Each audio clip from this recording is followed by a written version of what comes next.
E, pessoal, quando a gente fala em degenerações, a gente sabe que, né, esse material que se acumula no interior das células pode ter diferente tipo de, são diferentes tipos de material, desde água, lipídio, proteínas. E o exemplo agora desse caso é da chamada doença de Gaucher. A doença de Gaucher é considerada uma lipidose complexa, onde eu tenho aí um depósito de lipídios do tipo glicosilcerebrosídeo em diversos órgãos. Um dos órgãos que a gente pode ter muito desse acometimento é o baço. E aqui, só para a gente entender, né, a gente vai ver que o depósito é um depósito intracelular e que geralmente faz com que o órgão fique muito aumentado de tamanho. E aqui, então, nessa imagem, a gente pode observar qual que seria o tamanho desse órgão. É uma das grandes causas de esplenomegalia que a gente tem. Então, aqui, nessa imagem, olha, um baço de tamanho normal, comparando, olha, uma outra causa de esplenomegalia que aumenta muito o tamanho do baço, né, por exemplo, a leucemia mieloide crônica, e logo acima, olha, de tamanho bem próximo ao do caso de leucemia, um baço de um indivíduo com doença de Gaucher. Observa que ele fica muito aumentado de tamanho e de aspecto pálido. A gente pode observar microscopicamente qual seria a característica. Então, primeiro a gente vai olhar aqui, né, o baço normal, e depois a gente vai comparar com o corte de cima, que seria um baço de um indivíduo com doença de Gaucher. O baço é um órgão linfóide, então a gente espera encontrar, né, aqueles linfócitos em disposição mais ou menos arredondada, formando os chamados folículos linfóides. No maior aumento, então eu consigo ver com maior clareza esses folículos linfóides. Como eu estou falando do baço, né, o baço tem uma característica muito peculiar. Ele é um órgão linfóide que tem no centro dos seus folículos um vaso, né, uma arteríola, que a gente chama de arteríola centrofolicular. Então, são inúmeros linfócitos aqui na periferia, né, essas células arroxeadas com citoplasma escasso e núcleo bem arredondado, e aqui, né, no centro do folículo, uma arteríola centrofolicular.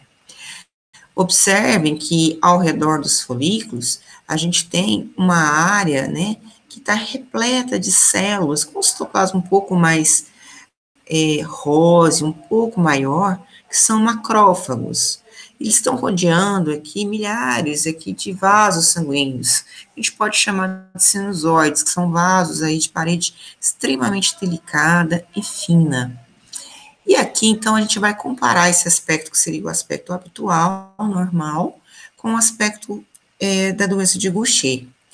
Observem aqui essa característica, onde eu vejo vários folículos, no caso normal, e a característica dessa área, né, que seria o que macroscopicamente corresponde à chamada polpa vermelha, essa área de sinusoides esplênicos com macrófagos, esse aspecto mais delicado. Agora a gente vai comparar, né, vou colocar no menor aumento, e a gente compara com esse caso aqui de doença de Gaucher.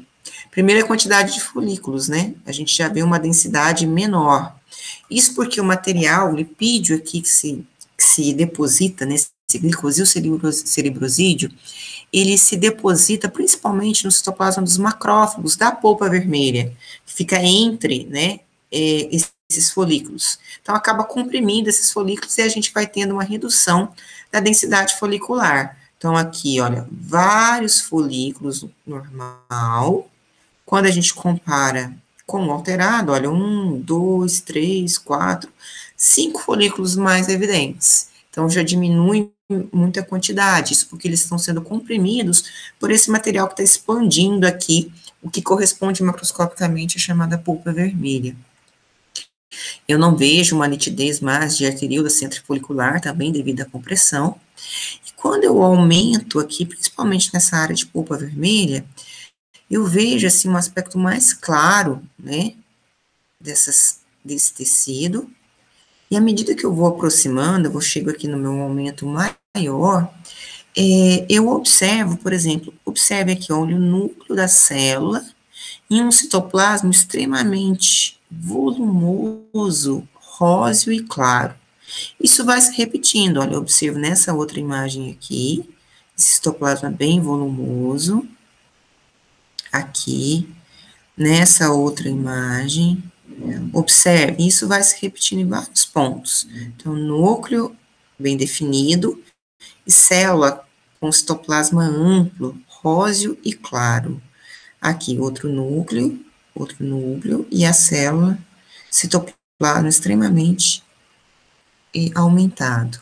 Nesse outro grupo de células, observe o núcleo da célula, aqui outro núcleo, e o citoplasma expandido, róseo, né, e bem aumentado.